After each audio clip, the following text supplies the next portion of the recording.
नमस्कार। आइए आज क्या स्टार्ट करने हैं, सोशल साइंस। ठीक है, ऐसा तो हमको सोशल साइंस पढ़ाने का ऑनलाइन खास करके ऑफलाइन कोई एक्सपीरियंस नहीं है, पर क्या करें, बताना फर्ज है तो बता रहे हैं। ठीक है, इसलिए अच्छा लगे तो ठीक है, नहीं लगे तो भाड़ डू। चलिए आइए भारत संसाधन एवं उपयोग, ज्योग्राफी से स्टार्ट करते हैं। ठीक है, तो भारत संसाधन एवं उपयोग, इस यदि सोशल साइंस पढ़ने जाए तो कोई भी चैप्टर पढ़ने तो उसके पढ़ने के पहले आप लोग खुद अपने से रीडिंग देने का प्रयास कीजिए। ठीक है, तो आप लोग पूरा चैप्टर अपने आप रीडिंग लीजिए। ठीक है, उसके बाद ही वीडियो देखिए या ऑफलाइन कहीं पढ़ने जाते हैं तो वहाँ पढ़ने जाइए। ओके, उससे क्या होगा, क्योंकि सोशल साइंस कोई समझाने का चीज नहीं है कि हाँ ए प्लस बी के whole square a square plus b plus b square होगा, इसके आधार पर फॉर्मूला सेट कीजिए अच्छी बनेगी। क्योंकि सोशल साइंस की नॉलेज लेने का चीज, जैसे जैसे आप पढ़िएगा वैसे वैसे आपको नॉलेज होते रहेगा। ओके चलिए, तो भारत, तो सबसे पहले इसमें पढ़ क्या है, भारत भारत के बारे में तो आप जानते हैं। फिर बढ़ क्या है, संसाधन, और क्या आता है, उपयोग। ठीक है, तो संसाधन, इसमें 3 वर्ड से तो आप परिचित हैं, मगर संसाधन वर्ड से यानी शब्द से आप भली भांति परिचित नहीं है। आखिर संसाधन होता है क्या है। ठीक है, संसाधन एक ऐसा वर्ड है जिसको हम उपयोग में आने वाले जो भी साधन है, जो भी वस्तु हम देखते हैं, सारे संसाधन है। उपयोग में आने वाले जो भी साधन है, उस सॉरी साधन, जो भी वस्तु क्या होती है, संसाधन होती है। ठीक है, तो हम क्या कर सकते हैं, उपयोग में आने वाली वस्तु को, उपयोग में आने वाली वस्तु को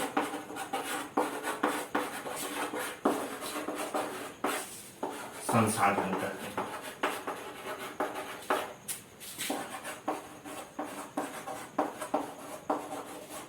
क्या कहते हैं हम, उपयोग में आने वाली वस्तु को क्या कहते हैं हम, संसाधन कहते हैं। ओके चलिए, तो अब सवाल होगा, तो आखिर संसाधन को हम बांटेंगे कैसे, उपयोग में तो बहुत सारे वस्तु हैं।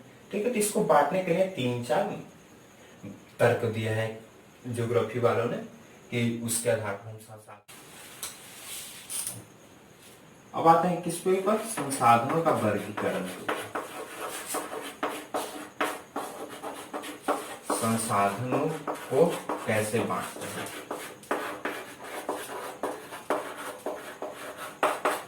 ओके चलिए, तो संसाधन को हम कैसे बांटते हैं, उसका 3-4 क्राइटेरिया होता है, कौन कौन होता है वो हम देखते हैं।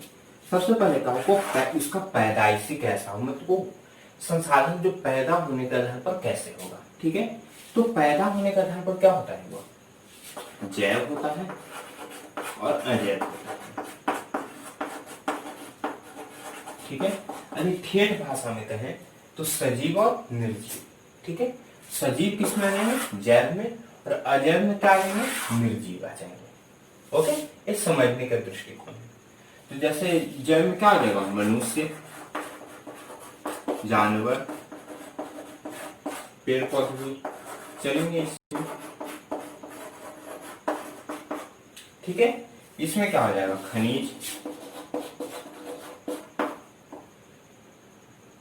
जमीन के अंदर पाने जाने वाले जितने खनिज हैं ये सारे क्या आ जाएंगे, एक किसमें आ जाएंगे, अजैव में आ जाएंगे। ओके चलिए, दूसरा क्या हो जाता है, उपयोगिता के आधार पर। क्या हो जाएगा, उपयोगिता के आधार पर। उपयोगिता के आधार पर क्या हो जाता है, नवीकरणीय तथा अनवीकरणीय।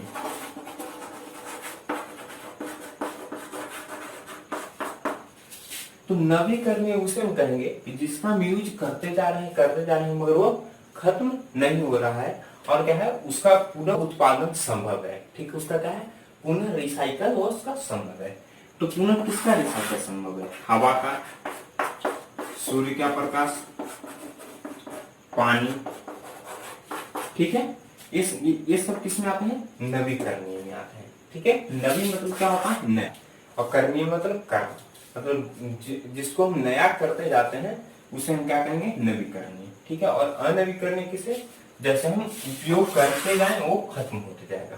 ठीक है, जैसे जितने भी सारे खनिज पदार्थ आ जाएंगे सब किसमें आ जाएंगे, अनवीकरणीय में आ जाएंगे। ठीक है,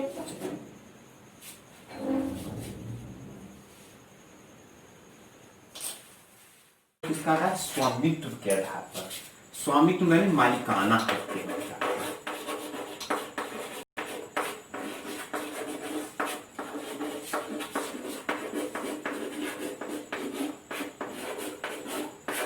अब समझ रहे हो कि मालिकाना हक के आधार पर कैसे, ठीक है। तो कोई भी प्रॉपर्टी का 3 से 4 में बांटा। एक तो हो गया आपका प्राइवेट प्रॉपर्टी, ठीक है। एक क्या होगा जिसे एक समाज उपयोग करता है, सोसाइटी उपयोग करता है, ठीक है। एक क्या हो जाता है जिसे पूरा देश उपयोग में उसे लाता है, मैंने उसके का जो अधिकार होता है उस पूरे देश को होता है। एक होता है उसके ऊपर पूरा अधिकार किसका होता है? अंतर्राष्ट्रीय, यानी पूरे वर्ल्ड का, एक तरह से हम समझ सकते हैं, ठीक है। इसे हम 4 भाग में, मालिकाना हक वाले को हम 4 भाग में बांटेंगे, ठीक है। तो हम सबसे पहले से आते हैं प्राइवेट प्रॉपर्टी, ठीक है। तो आपके पास प्राइवेट कुआं होगा, प्राइवेट मकान होगा, प्राइवेट बगीचा होगा, प्राइवेट खेत होगा, प्राइवेट प्रॉपर्टी, ठीक है, जो आप ड्रेस पहन रहे हैं, ओके। ये सब क्या किस में आ जाते हैं? व्यक्तिगत संसाधन। उसका नाम क्या होता है? व्यक्तिगत संसाधन, ओके। अब सामुदायिक संसाधन में कौन आ जाएगा?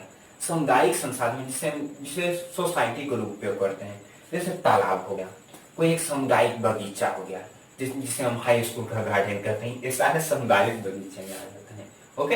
एक तालाब हो गया, नदी हो गया, रोड हो गया, ओके, ये सब किस में आ जाते हैं? वो सामुदायिक संसाधन में आ जाते हैं, ठीक है। अब राष्ट्रीय संसाधन में कौन आएंगे? और अंतरराष्ट्रीय संसाधन। ऐसे एक्चुअल में राष्ट्रीय संसाधन सब है।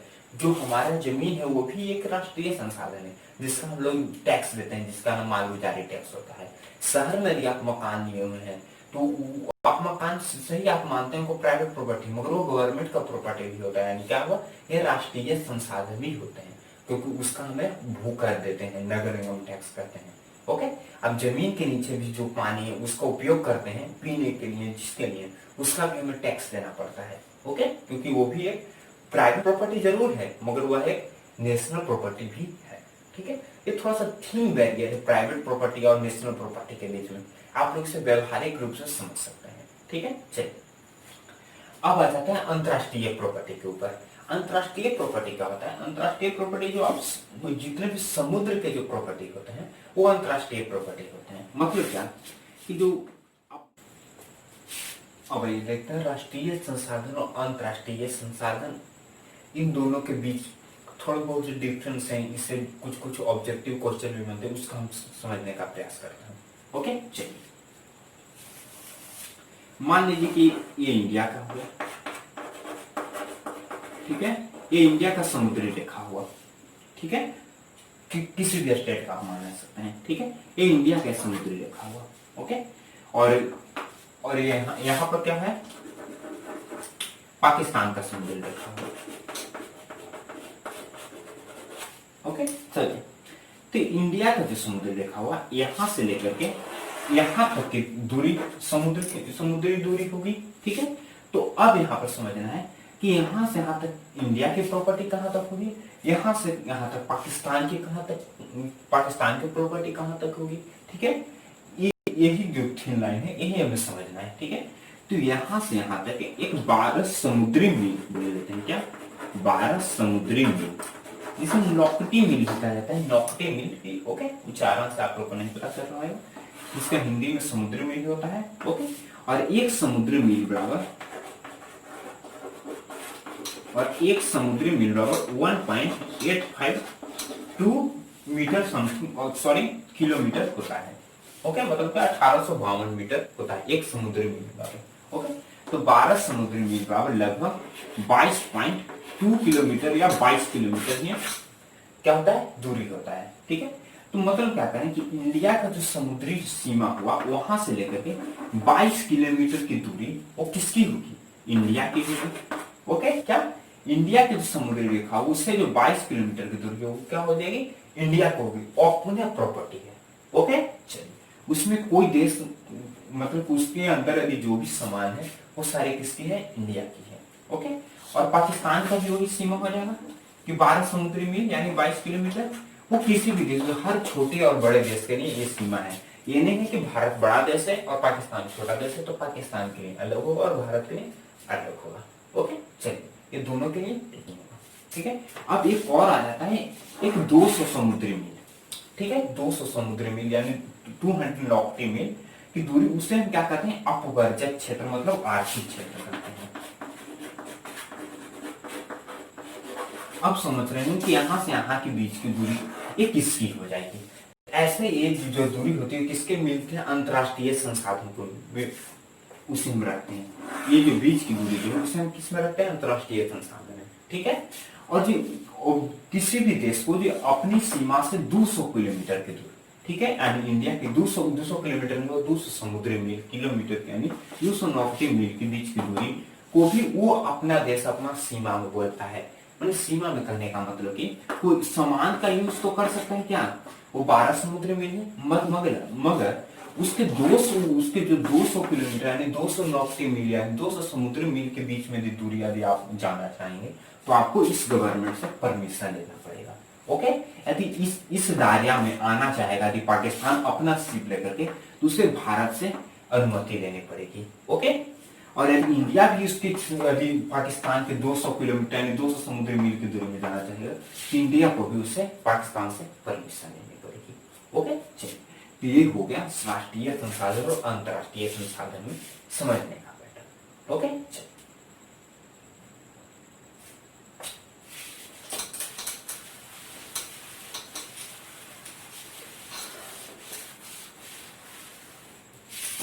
और अब एक चौथा वर्गीकरण होता है भंडारण की दृष्टि से। क्या होता है बाबू, भंडारण की दृष्टि से। ओके, तो भंडारण की दृष्टि से क्या होता है, ये तो हो गया कि जिसे हम देख समझ रहे हैं कि हाँ ये हमारा संचित भंडार है। भंडारण का डेफिनेशन में यदि हम जाएंगे तो और हम डिटेल में आपको एनालाइज करके बताएंगे। ओके, अभी समझने के लिए समझ आइए कि एक किसी भी सामान का स्टोर करके पहले रखे हुए हैं वो इसमें आएगा। एक जो हो जाएगा जिसका हम स्टोर जानते हैं कि वहां पर सामान है मगर हम उसे स्टोर नहीं कर पा रहे हैं, ठीक है, ये हो जाएगा। और उसी में 3-4 कैटेगरी है, ठीक है, जिसे हम स्टोर नहीं कर पाते हैं। एक तो हो जाएंगे जिसे हम स्टोर कर रहे हैं, जितने भी हमारे पास संसाधन है वो आ जाएंगे भंडारण में। और एक जो हो जाएगा जिसे हम स्टोर नहीं कर पा रहे हैं, ठीक है, और जिसे हम स्टोर नहीं कर पा रहे हैं उसका 2 से 3 डेरिवेटिव होते हैं यानी उसका प्रकार होता है, ठीक है, वो उसके बारे में पढ़ेंगे, ठीक है। अब वो सारे आपको नेक्स्ट वीडियो में दिखेगा। Okay, bye.